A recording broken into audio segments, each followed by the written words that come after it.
রফিকুল ইসলাম বলতেছে এই সরকার ওই সরকার বুঝি না, 2-4-5টা সরকারও যদি বাংলাদেশ থেকে হটায় দিতে হয় তবুও বাংলার জমিনে হেফাজতে ইসলামের নেতৃত্বে কাদিয়ানীদেরকে কাফের ঘোষণা করতেই হবে। সুস্পষ্ট ঘোষণা, হাতে হাত রাখো, এক হও, আলাদা থাকবার সময় নাই। আওয়ামী লীগ, বিএনপি, জামায়াত, চরমুনাই, জাসদ, বাসদ, সুন্নি, আলিয়া, কওমি, মাযহাব, লামাযহাব সব এক হও। আল্লাহর নবীর পরে কোন নবী নাই, বাংলাদেশ আইন করতে হবে।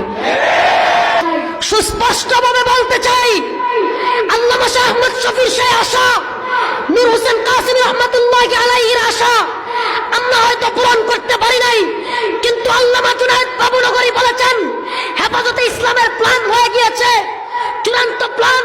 আমি রফিকুল ইসলামের কথা বলতেছি না, চূড়ান্ত প্ল্যান হয়ে গিয়েছে।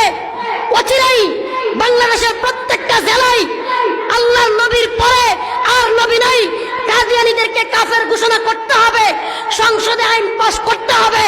এই বিষয়ে প্রত্যেক জেলায় কর্মসূচি আসবে। স্পষ্ট কথা, তোমরা যদি আমার নবীকে গালি দিয়া আমাদের কলিজায় আঘাত করে সেটাকে বাক স্বাধীনতা বলে চালায় দাও, তবে আমাদেরও হাত স্বাধীনতা আছে, আছে না নাই? তোদের বাক স্বাধীনতা, তোরা জিব্বা দিয়া নবীরে গালি দিবি, আমাদের হাত স্বাধীনতা, তোদের জিব্বাগুলো কাইটা ফেলবো। কোন এদিক সেদিক কথা নাই।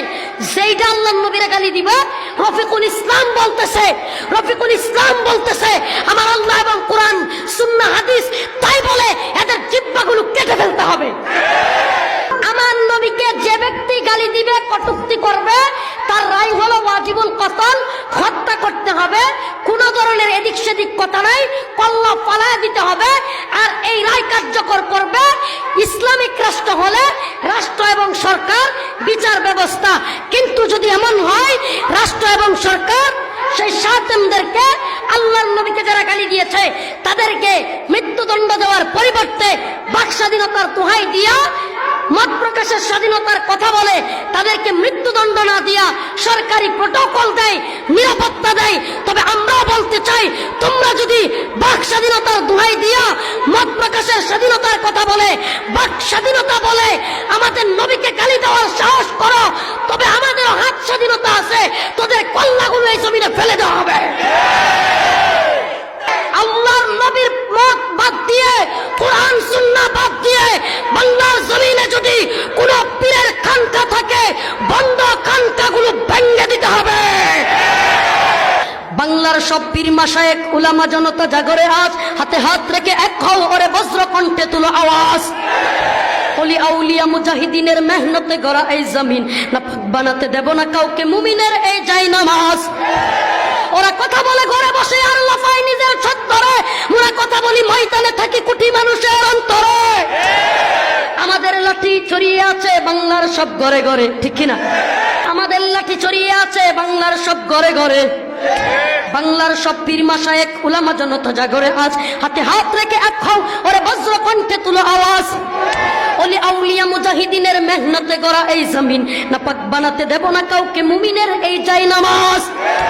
ওরা কথা বলে ঘরে বসে আর লাফায় নিজের ছত্তরে, মোরা কথা বলি ময়দানে থাকি কোটি মানুষের অন্তরে, ঠিক কি ঠিক না?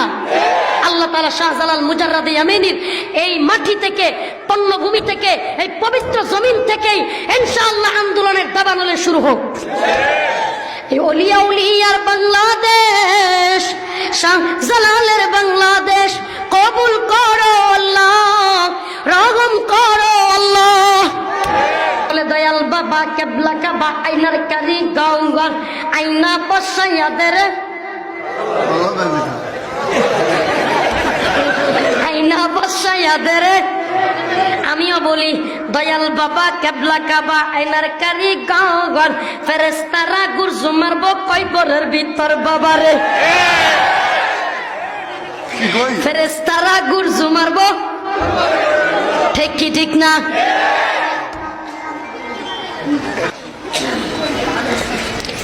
মিনিট, কয় মিনিট? মাত্র 30 মিনিট কথা বলুন।